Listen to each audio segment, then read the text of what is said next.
जय श्री चैतन्य जय नित्यानंद जय अद्वैत चंद्र जय गौर भक्त वृंद जय जय श्री चैतन्य जय नित्यानंद जय अद्वैत चंद्र जय गौर भक्त वृंद जय जय श्री चैतन्य जय नित्यानंद जय अद्वैत चंद्र जय गौर भक्त वृंद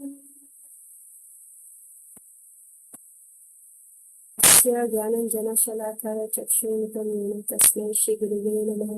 श्री चैतन्य मनोभीष्टं स्थापितं येन भूतले स्वयं रूपा कदा मह्यं ददाति स्वपदान्तिकं वन्देऽहं श्रीगुरुं श्रीयुतपदकमलं श्रीगुरुं वैष्णवंश्च श्रीरूपं साग्रजातं सहगणरघुनाथं वितं तं सजीवं साद्वैतं सावधूतं परिजनसहितं कृष्णचैतन्यदेवं श्री राधा कृष्ण पदां सहगण ललिता श्री हे कृष्ण करुणा सिंधु दीनबंधु जगत्पते गोपेश गोपिका कांत राधा कांत नमस्ते तत्र कांचन गौरंगी राधे वृंदावनेश्वरी विशुभवने सुते देवी प्रणमामि हरिप्रिये वाञ्छकल्पतरुभ्यश्च कृपा सिन्धुभ्येव च पतितानां पावनेभ्यो वैष्णवेभ्यो नमो नमः। जय श्री कृष्ण चैतन्य प्रभु नित्यानंद श्री अद्वैत गदाधर शिवासादि गौर हरे कृष्ण कृष्ण कृष्ण हरे हरे हरे राम नमो विष्णुपदाय कृष्ण कृष्ण श्री गिरिराजाय सर्वे सुभद्राय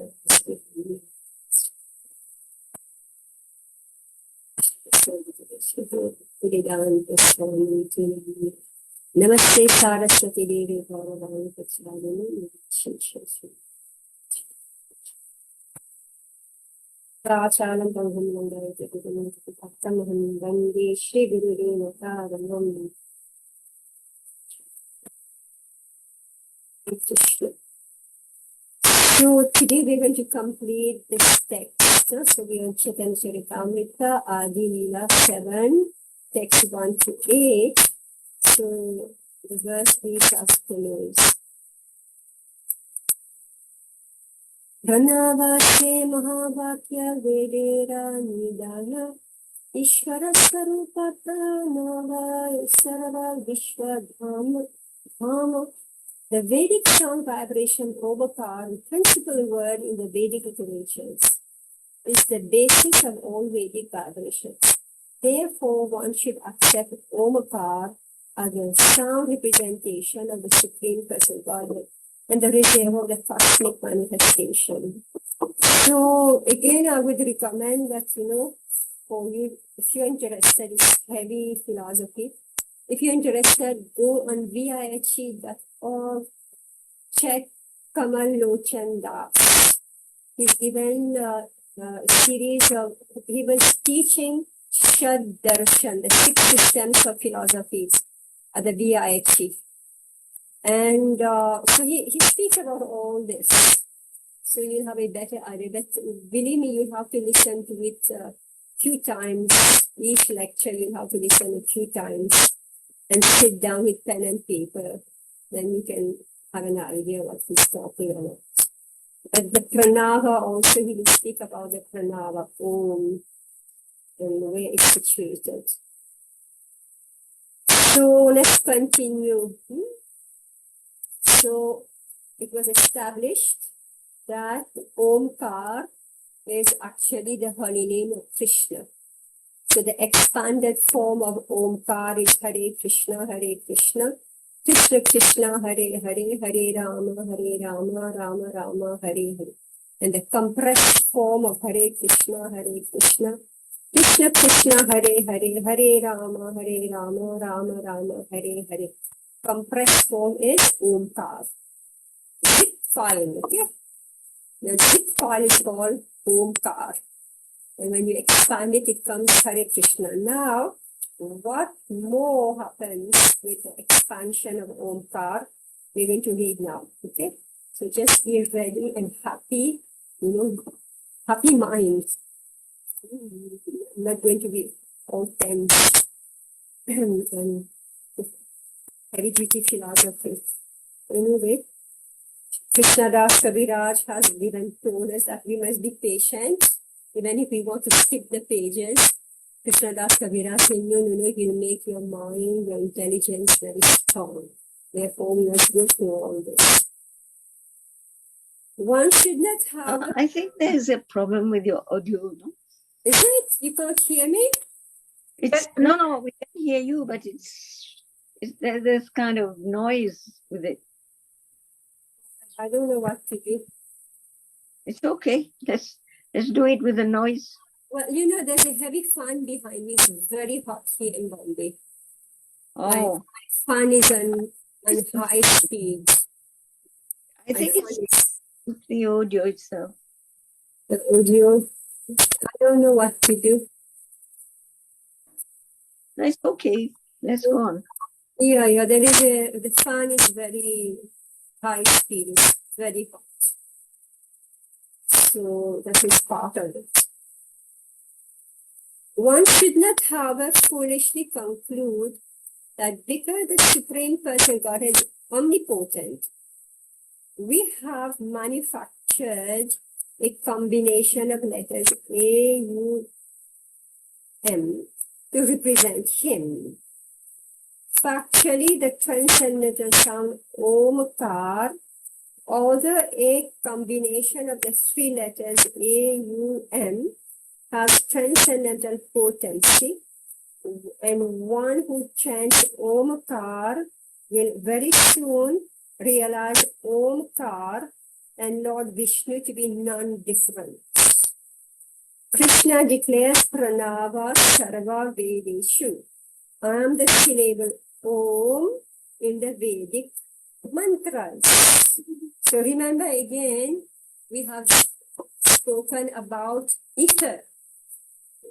We have spoken about all the 5 elements, and we came to the point of ether, right? So we said ether is like the margin between the material world and the spiritual world. It's ether. So Omkar is on that level. It is appearing in the material world and it is in the spiritual world. Therefore, when we are reciting Om, we are actually piercing the ethereal layer and we are entering into the spiritual sky.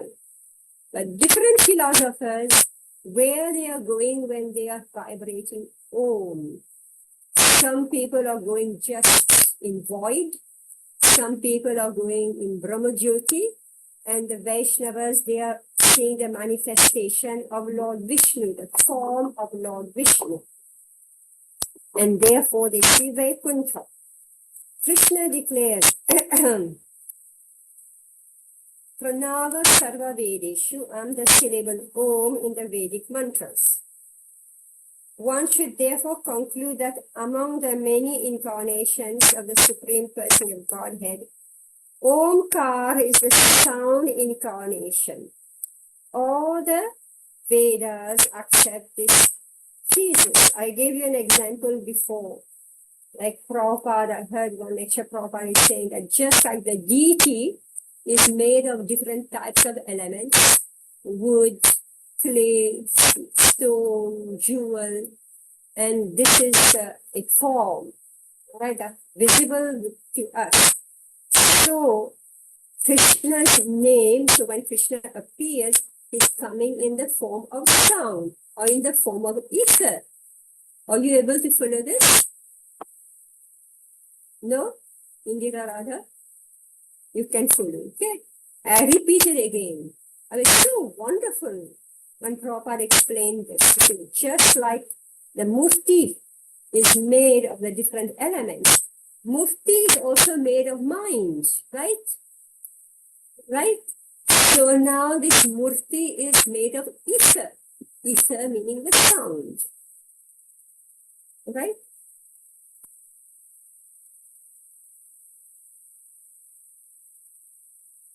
should therefore conclude that among the many incarnations of the Supreme Personal Godhead, Omkar is the sound incarnation, okay? Sound incarnation. So many different types of incarnation. So, Omkar is sound incarnation. All the Vedas accept this thesis. One should always remember that the holy name of the Lord and the Lord himself are always identical. So when we say Krishna, there's no difference between Krishna, his form, and himself. Just like you're saying, you can't hear me. Why? Because there is a difference between when I'm speaking and reaching you, there is a difference, right? But with Krishna, Krishna is present. So if each one of us will take the name of Krishna, Krishna is immediately present because he's non-different. Whereas with me, like there is a distance of ether. Actually. What do you call that? Electromagnetic waves. Ether. So I just heard convolution from say they don't know what is ether, so they just say it's waves. The scientists haven't been able to define what is ether. They can't understand what is ether. And many philosophers can't understand what is ether. Because it's it's spiritual, it's both material and spiritual. So Abhinatvam Nama Namini. Bhina means different. Abhinatvam means not different. So what is not different? Nam and the named. The name and the namina, who is named. Since Omkar is the basic principle of all Vedic knowledge, it is uttered before one begins to chant any Vedic hymns. Without Omkar, no Vedic mantra is successful. The Goswamis therefore declare that Pranav, Omkar is the complete representation of the Supreme Personality of Godhead. And they have analyzed Omkar in terms of its alphabetical constitution as follows. A akareno chichate Krishnaha sarva lokaika nayakaha u karenochate radha ma karo jiva vachakaha. Omkar is a combination of the letters A, U, Ma. A akarenochate Krishna. The letter A, akara. This is all alphabet. Akara refers to Krishna, who is Sarva Lokaika Nayakaha, the master of all living entities and planets, material and spiritual. Nayak means leader. He's the supreme, he's the hero, right? Nayak, hero. Hero, okay, he's the hero. Krishna is the hero. Nayak. Naika is who? Radharani. Radharani, yeah, not leader. Nayak is the hero. He is the supreme leader. Nitya Nityanam Chetanas Chetananam. The letter U, Ukara, indicates Srimati Radharani, the pleasure potency of Krishna.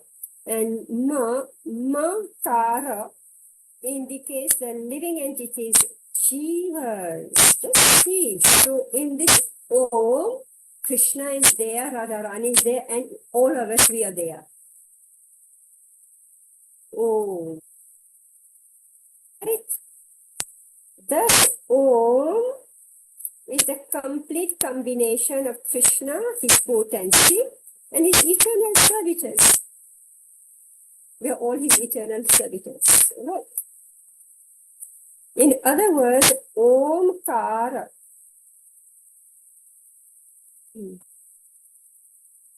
represents Krishna, his name, fame, pastimes, entourage, expansions, devotees, potencies, and everything else pertaining to him.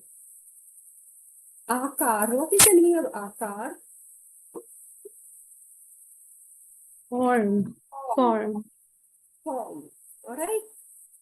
So this Om Akar, right? So it has an Akar.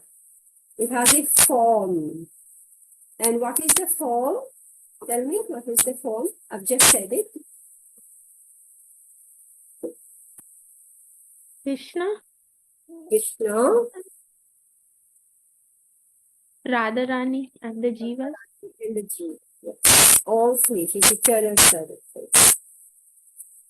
So, Omkar means Krishna, his name, fame, pastimes, entourage, expansions, devotees, potencies, and everything else pertaining to him. As Chaitanya Mahaprabhu states in the present verse of Shri Chaitanya Charitamrita, Sarva Vishwadhama. Sarva Vishwadhama. Omkar is the resting place of everything, just as Krishna is the resting place of everything. Brahmano hi pratisthaham. Brahmano hi pratisthaham.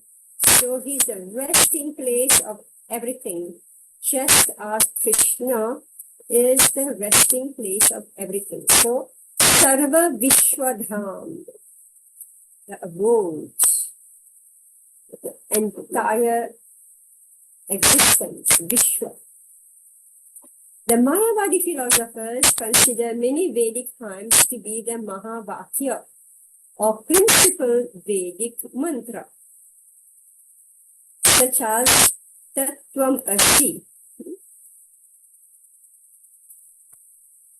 So this Tattvam Asi is from Chandogya Upanishad 6.87. Idam sarvam yad ayam atma, and Brahmedam sarvam, Brihat Aranyak Upanishad 2.51. Atme Vedam sarvam, Chandogya Upanishad 7.25.2. And Neha Manasti Kinchana, Kathopanishad 2.1.11. That is a great mistake. Only Omkar is the Mahavakya. So the Mayavadi philosophers, they consider many Vedic mantras. So Prabhupada gave a whole series of them as Mahavakya. And Prabhupada is saying actually only Omkar is the Mahavakya. All these other mantras that the Mayavadi accept are the Mahavakya or only incidental. They cannot be taken as a Mahavakya or Mahamantra. The mantra Tattvam Asi indicates only a partial understanding of the Vedas, unlike Omkar, which represents the full understanding of the Vedas. Therefore, the transcendental sound that includes all Vedic knowledge is Omkar, Pranava. Aside from Omkar, none of the words uttered by the followers of Shankaracharya can be considered the Mahavakya. They are merely passing remarks. Shankaracharya, however, has never stressed chanting the Mahavakya Omkar. He has accepted only Tattvam Asi as the Mahavakya. Imagining the living entity to be God, he has misrepresented all the mantras of the Vedanta Sutra with the motive of proving that there is no separate existence of the living entities and the supreme absolute truth. This is similar to the politician's attempt to prove non-violence from the Bhagavad Gita. Krishna is violent to demons, and to attempt to prove that Krishna is not violent is ultimately to deny Krishna. As such explanations of the Bhagavad Gita are absurd, so also is Shankaracharya's explanation of the Vedanta Sutra. And no sane and reasonable man will accept it. At present, however, the Vedanta Sutra is misrepresented not only by the so-called Vedantists, but also by other unscrupulous persons who are so degraded that they even recommend the sannyasis eat meat, fish, and eggs. In this way, the so-called followers of Shankara, the impersonalist Mayavadis, are sinking lower and lower. How can this degraded man explain the Vedanta Sutra, which is the essence of all Vedic literature? So which mantra does Shankaracharya pronounce again and again? What does it mean, Tattvamasi? Yes, Anupama? Thou art that. And what is thou or that, according to Mayavadi? You are that. And what is that? Living entity So to you be. are God. Your God, yes, Tattvamasi, your God, meaning you and, me and him are one and the same. All right, you are that. What is that? It's God, you are that God. So that's why all Mayavadi say you are God, Tattvamasi. Okay, now you understand why they say you are God. But they took one sentence, right? And Prabhupada came very nicely and said, you are godly, you are not God. Right?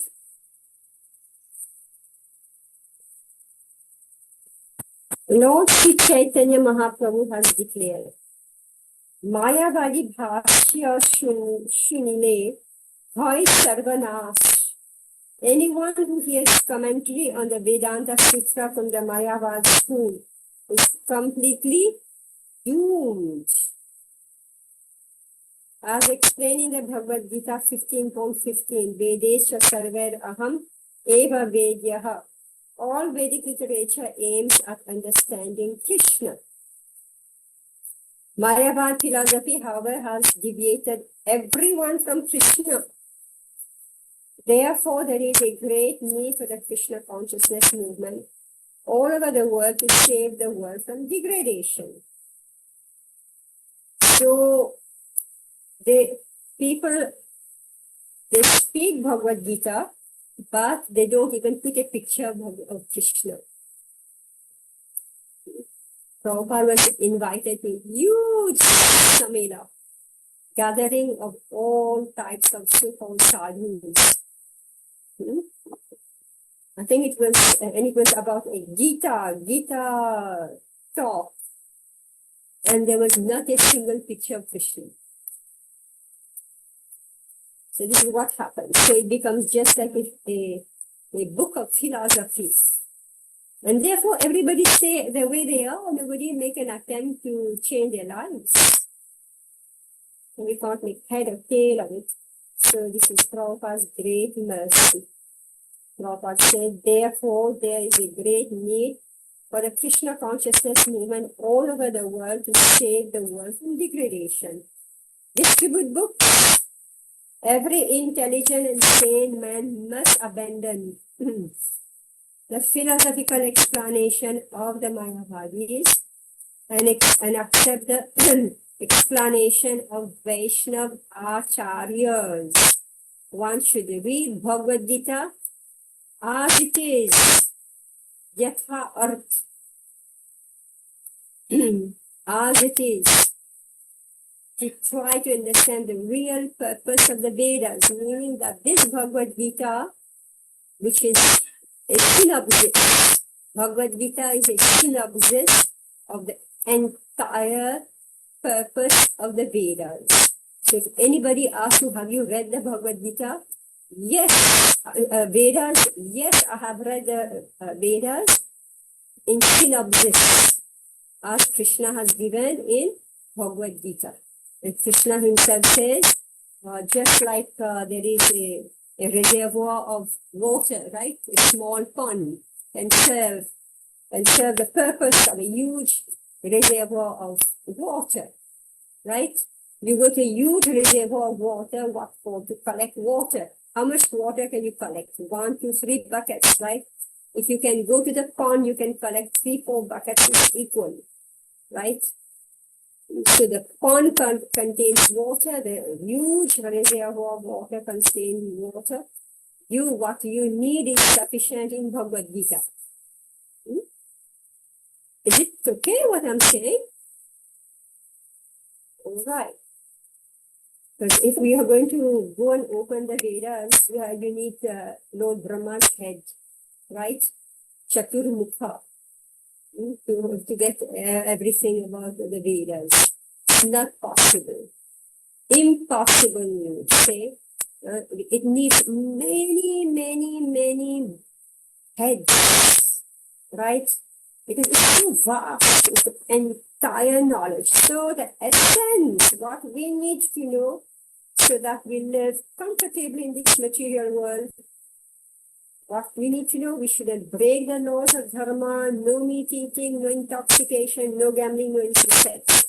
If we follow these 400 principles, we are following the laws of dharma, and therefore there will be no unnecessary calamity in our lives.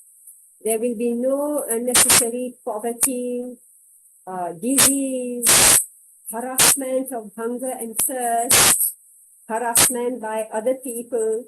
If only we follow these 4 principles diligently. This is peaceful living according to the Vedas. But what's the use of living in a place where there is only danger at every step? Therefore, it's best to come out. And therefore, Bhagavad Gita speaks about who we are. We are the spirit soul. We are not this body. So, what should we do with our lives while we are in this material world? We should serve Krishna. What is the best way to serve Krishna? Distribute his knowledge. If we want to please Krishna, distribute his knowledge. Why distribute his knowledge? It's because the root cause of our fall down in this material world is due to envy. So when we start talking about Krishna to others, we start to reconnect with Krishna. Instead of hating Krishna, we talk about him, we promote him everywhere. And then when we give to others, instead of being envious of others, we start thinking of good for others. So 2 things are automatically done when you preach. 1, you re-establish your relationship with Krishna by promoting Krishna. And 2nd, we stop enmity towards others and envy towards others. So this is a simple, very simple formula. So if we do all this, we are fine. But we are sitting and studying many books so that we have an understanding of why we should do these 3 things. Follow the 4 principles, speak about Krishna, and do good to others by telling others about Krishna. So, all right. So after so many days, we are finally coming to the next text. And we are all relieved, is it? We went through a really massive journey, right? It's like breaking Apollo, breaking through the cosmos to Vaikuntha. Text 129. Sarvashraya Ishvare, no, Sarvashraya Ishvarera Pranava Udesh. Tattamasi Vakyahare Vedera Ekadesh. All right, Rashmi, read.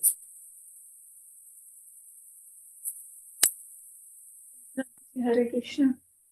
It is the purpose of the Supreme Personality of Godhead to present Pranav, Omkar, as the reservoir of all Vedic knowledge. The words Tat Tvam Asi are only a partial explanation of the Vedic knowledge. Purport. Tat Tvam Asi means you are the same spiritual identity.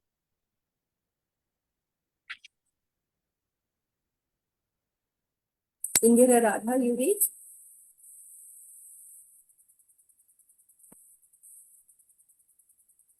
You're muted.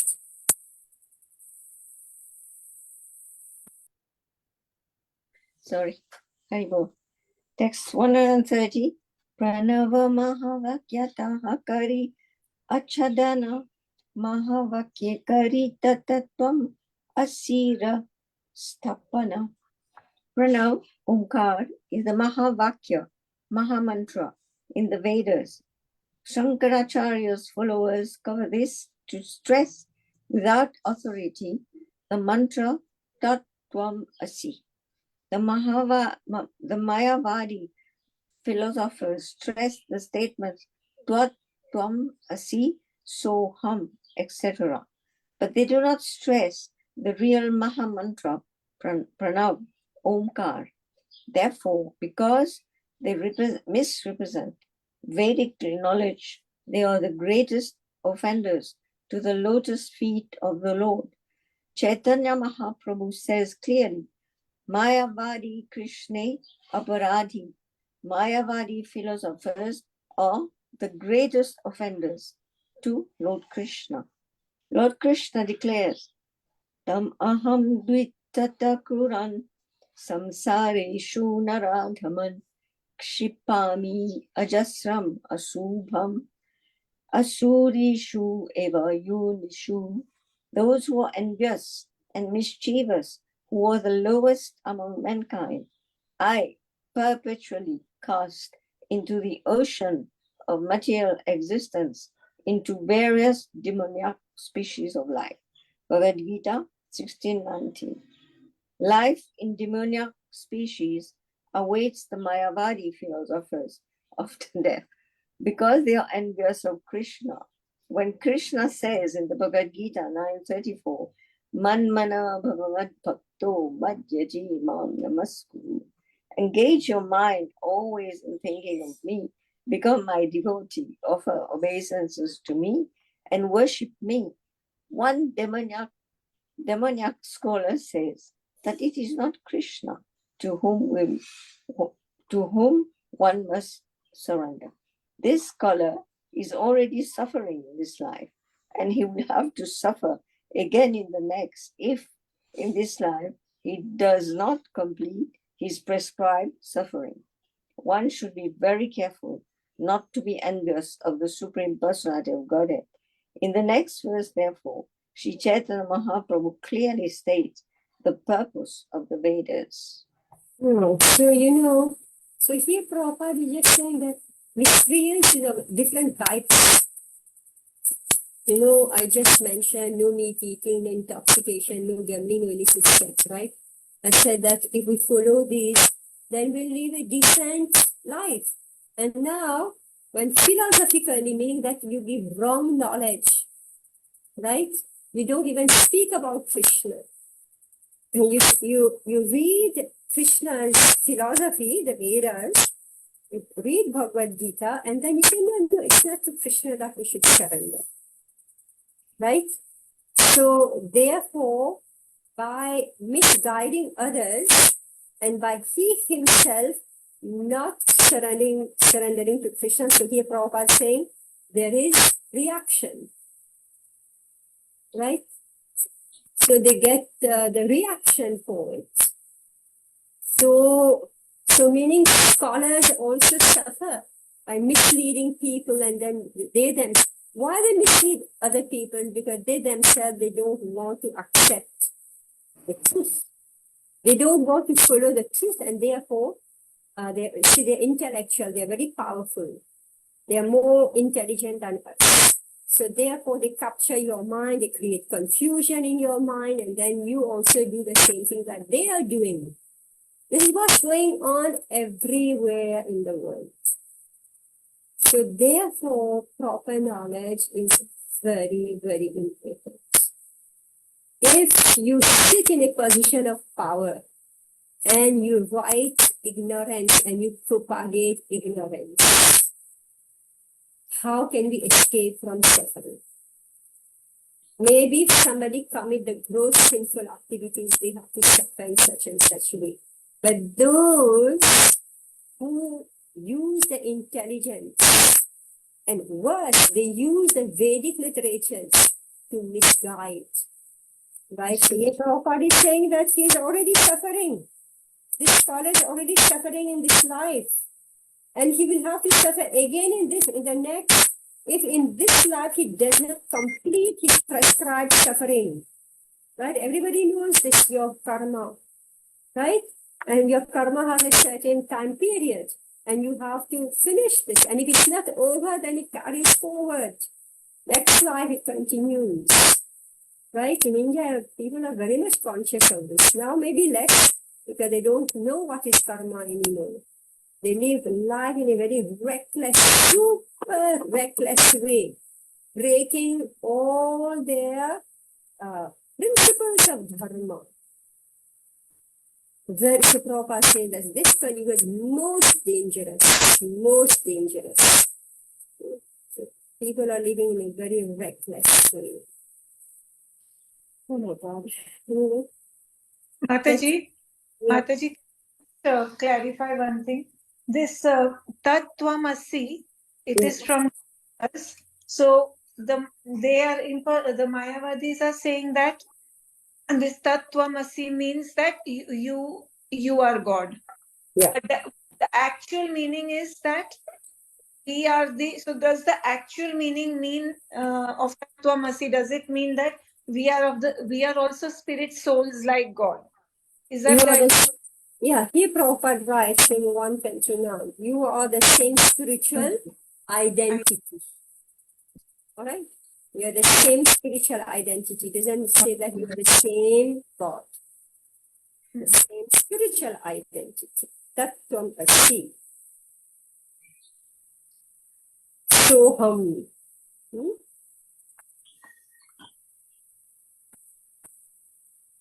Text 131. Sarvaveda Sitre Kare Krishnera Abhidhan Mukhya Vritti Chari Kaila Lakshan Vyakyan. In all the Vedic sutras and literatures, it is Lord Krishna who is to be understood. But followers of Shankaracharya have covered the real meaning of the Vedas with indirect explanations. Purport, it is said, Vede Ramayana Chaiva Purane Bharate Tatha Adhavante cha madhye cha hari sarvatra giyate. In the Vedic literature, including the Ramayana and Puranas and Mahabharata, from the very beginning, Adu to the end, Ante cha, as well as within the middle, Madhye cha, only Hari, the Supreme Person Godhead, is explained. At 132. Anupama, you want to read?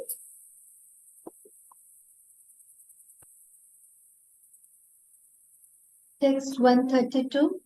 Swatah pramana veda pramana shirumani lokashana karile swatah paramantahani. Translation. The self-evident Vedic literatures are the highest evidence of all. But if these literatures are interpreted, their self-evident nature is lost. Purport. We quote Vedic evidence to support our statements. But if we interpret according to our own judgment, the authority of the Vedic literature is rendered imperfect or useless. In other words, by interpreting the Vedic version, one minimizes the value of Vedic evidence. When one quotes from Vedic literature, it is understood that the quotations are authoritative. How can one bring the authority under his own control? This is a case of principiis obsta. It must be Latin word. Let's read again. Swataha Pramana, self-evident. Self-evident. Veda, the Vedic literature, Pramana, evidence. Meaning a means by which you know an object. Evidence, Pramana. Shiromani Tapnu, Lakshana, interpretation. Karile, doing. Swata, Pramanata, self-evidence, Hani, loss. The self-evident Vedic literatures are the highest evidence of all. But if these literatures are interpreted, their self-evident nature is lost. So, interpretation is one of the work of the Mayavadis. They interpret everything. I don't know why they do this. Maybe they think it's too childish what the Vedic literature is saying. It's like, I think some of us who have been studying Bhagavatam, like, I just cannot forget all this. And after that, it made so much difference when we started to study Bhagavatam. This whole story of Daksha, and Sati and Prajapati and Lord Shiva, right? And the whole destruction of this arena. So these incidents of Bhagavatam, they reflect in our lives. The mistakes, right? The mistake that they say what's going on there is also happening on our own level, right? They manifest. So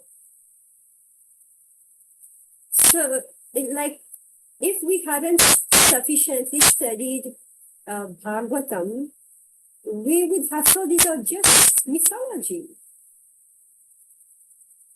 This is how it's been brought to us. That all these Puranas, Ramayana, Mahabharata, these are all, stories, mythology. But the more you read Bhagavatam, just like right now we are studying Jad Bharat. Jad Bharat and the king, right? What is Jad Bharat, the Brahmana, and what is the king, It's a pride. Brahmana, who is like knowledgeable, and the king who's very proud. And the interaction between them, right? So we could think, oh, this is just a story, a Brahmana meets a king. What does it have to do with me? Then it has a lot to do with me. It has a lot to do with me, because if we don't respect the Brahmanas, like we are very proud. Proud of what? Proud of what? Position and wealth. Position, wealth, and what more? Looks, birth, Status, power, status. everything. Yeah. Status, everything. Looks, The yeah. status, the king has a status. Status, yeah. And also he thought he's very knowledgeable, Education. right? It says in that section, to be a king, not just anybody can be a king, right? A king has to be very knowledgeable, right? Then you can take the position of a king.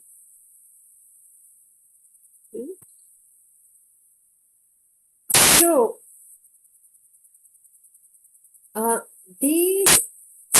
when you stop we put aside that these are just mythology, and you start analyzing and seeing and understanding what's happening, the Vedic literature is self-evident. You don't need to interpret it. So the Mayavadis, what they have done, they have taken everything and given some interpretation to each and every word, every vakya of the Shastra. And therefore they mess you up. They completely mess you up. This idea that Bhagavatam is mythology. If you say Bhagavatam is mythology, automatically you're saying that Krishna, Rama, they're all mythology, right? Meaning they don't exist, they're just ideas, they're just concepts, right? Automatically. It took me a long time to have the courage to say that Krishna exists. He's a person, he exists, he's a reality.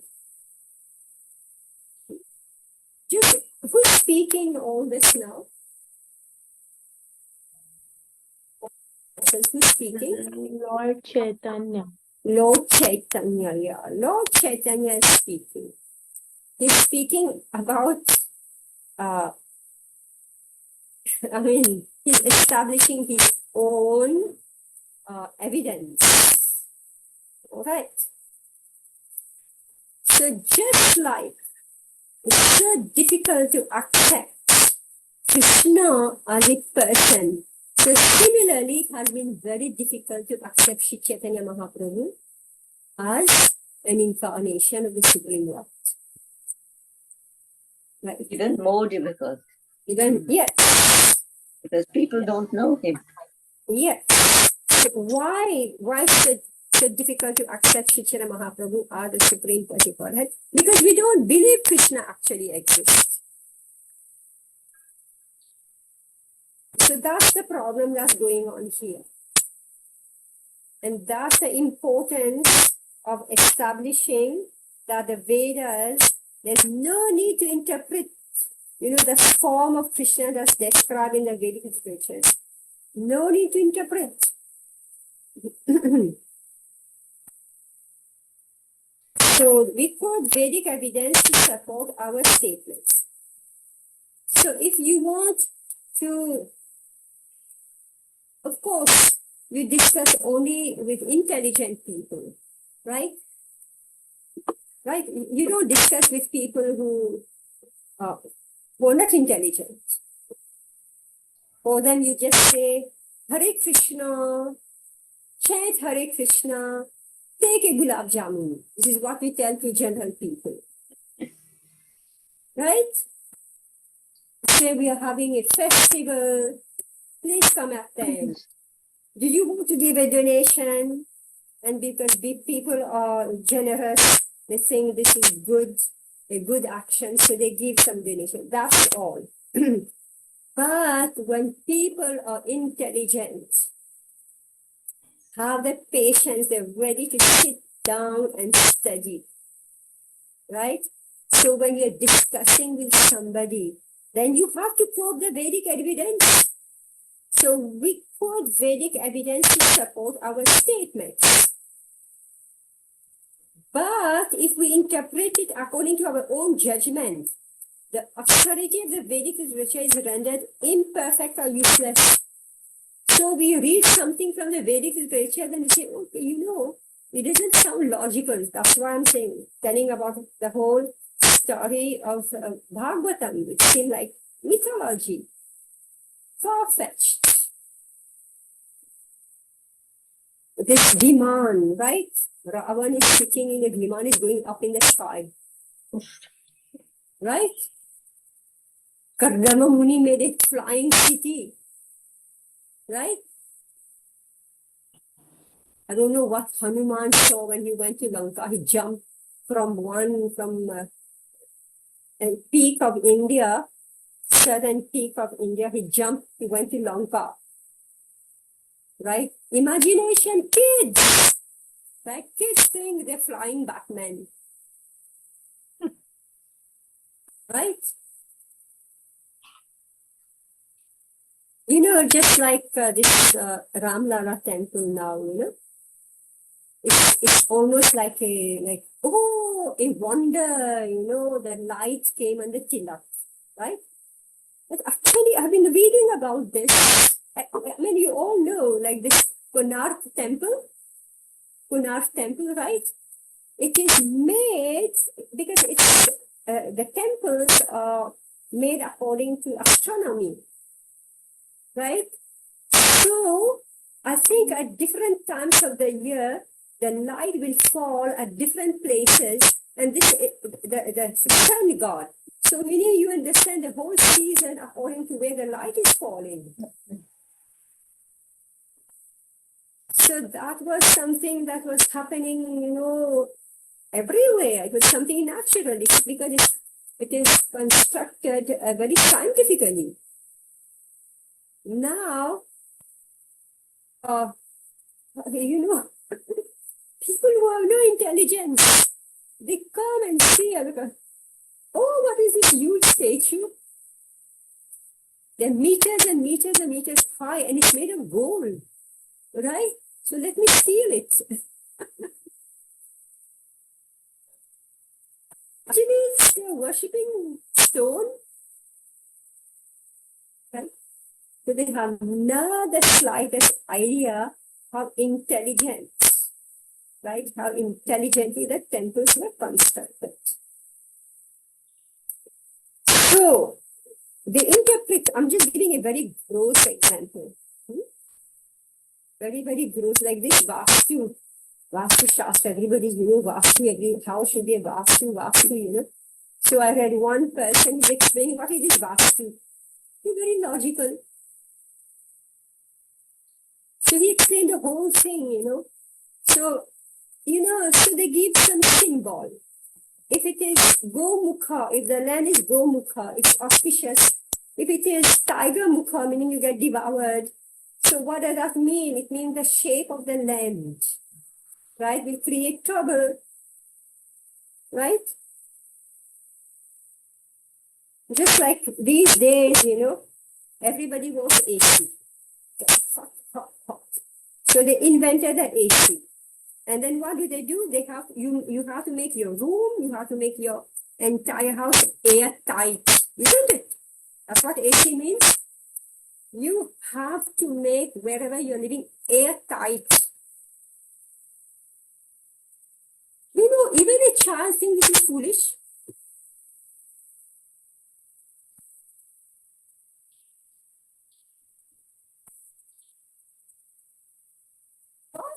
You have to close all the windows. We want the windows, we want air. No, here you close all the windows and you blow cold air. Right? And then gradually say, why are we getting sick? Why are we getting sick? Because carbon dioxide, is it that's what we breathe out? Can you imagine you close up a room with few hundred people and it's packed, let's say a temple like this, it's packed with people, all right? You close everything. Everybody is breathing carbon dioxide. After 1 hour, won't you get sick? Right? There's no place for the dirt, the waste matter to go out. Right? Who's the scientist? Where's the Rashmi? Yeah, doctor, right? It doesn't make sense. I don't know why I went into all this, but interpret. Interpret according to our own judgment. And so I was speaking of Vastu, I was putting all this in context. So meaning that if we interpret it according to our own judgment, meaning that I don't understand what this intelligent man is doing. All right? I really don't understand what he's doing. Then I will use my intelligence to come up with something.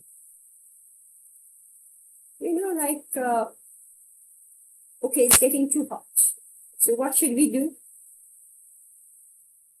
It gets too hot. What should we do? See, I never knew all this until I started talking and talking and talking to people. Right? And also reading and talking to people to say, why is it that it's so hot in the villages? Because they have cut down the trees. Right? They made huge roads. They make the roads go through the field and they cut down valuable trees. People will work in the field and then they will go and rest under the tree.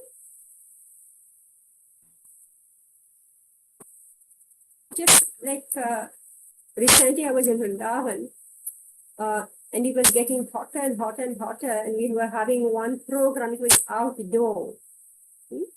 Actually, it was Kadamba Kanana Maharaj disappearance ceremony. And it was outdoor, and they have put a small, like a pandal, but it is just a thin cloth. Now, by experience, I know I will go and sit under the pandal. It looks like it's a shade, but actually, very soon the sun will catch me, right? So what did I do? I saw a couple of devotees sitting under a tree. I went and I sat under the tree, and I was fine. The Krishna natural aircon, right? And whoever was sitting there was suffering like anything. So we took a very humble position. We just sat on the floor, out of the the main thing, and so we sat on the earth actually. Govardhan, like the Goshala, and it was fine, right? And after some time, so then other devotees started coming and sitting around until that was also filled up. And somebody came and said, intelligent people sit under the trees. Right? Whereas everybody else was sitting on the chairs. Okay, we learn by experience.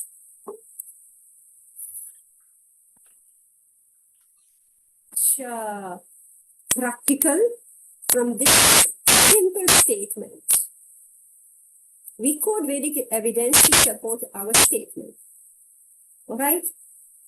But if we interpret it according to our own judgment, the authority of the Vedic literature is rendered imperfect or useless.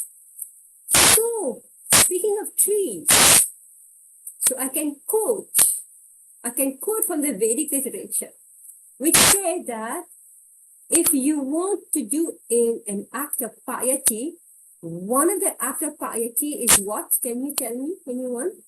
What is one of the acts of piety? Yeah, Rashmi. Plant more trees. Plant trees. It's an act of piety. So, okay, I get punya if I just put a tree. Why is it punya? Tell me.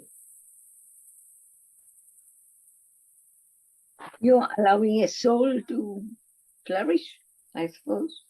Okay, you allow a soul to flourish, and what more? It will benefit everyone in the society. Yeah, you're serving so many people, and therefore you're But getting they the are- blessings. All right, you're getting their blessings. But here's the statement in the Vedic literature. Plant a tree, right? And everybody say, yes, it's good that we plant trees, and we don't even know why you're doing it. Then you start interpreting why I should plant a tree, right? You start thinking in so many ways, why should I plant a tree? Whereas the direct, self-evident literature is saying if you plant a tree, so many people will be benefited and therefore they'll bless you. You took the trouble to plant a tree, and what if you cut a tree? We'll be That's talking a sin. about them, right? We'll be talking about them, they cut the trees. Yeah, and it was considered a mahapap until, say, 20, 30 years ago, it was really forbidden. So, I'm speaking of practical things from the Vedic literature.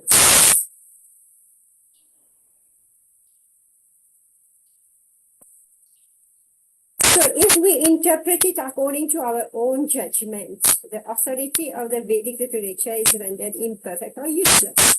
So, the way now we all run after that Vastu Shastra, this has to be according to Vastu. You need to understand why, how. And if it's already in this situation, if all the houses are facing in the wrong direction, are you going to turn your back? Or how are you going to do it? Right? So there has to be some adjustment. And those who are sufficiently educated in the Vedic literature, they know how to adjust it. There's always a remedy in the Vastu because all houses cannot be 100% Vastu compliant. True. So, in other words, by interpreting the Vedic version, one minimizes the value of Vedic evidence. So why do you need a Veda? Use your own brain. So what's happening? You take a seed idea from the Vedic literature, then you make it your own, and then you start, growing some ideas in your head. And then you propagate it among people, and you make people believe, oh yeah, it's very true. Own organization. How many people have joined this organization? They're brainy people. They join the organization and then they learn something and then they say, I'm very intelligent, so now let me go out. So they go out and then they pick something else from somewhere and then they put it together and then they make their own organization and they become very famous. Right?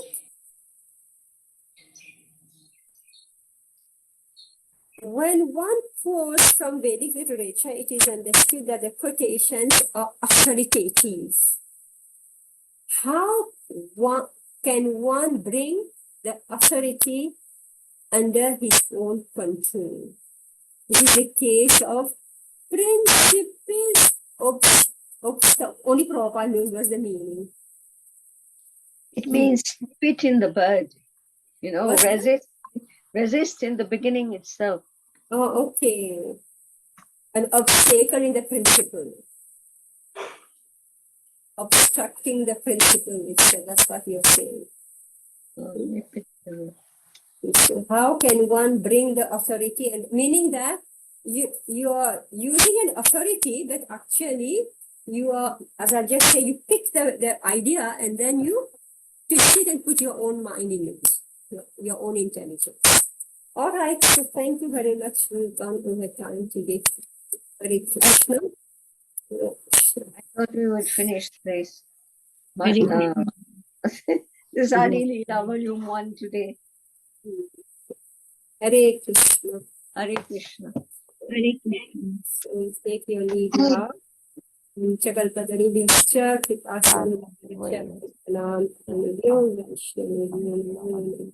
Hare Krishna. Hari Bol. Jai.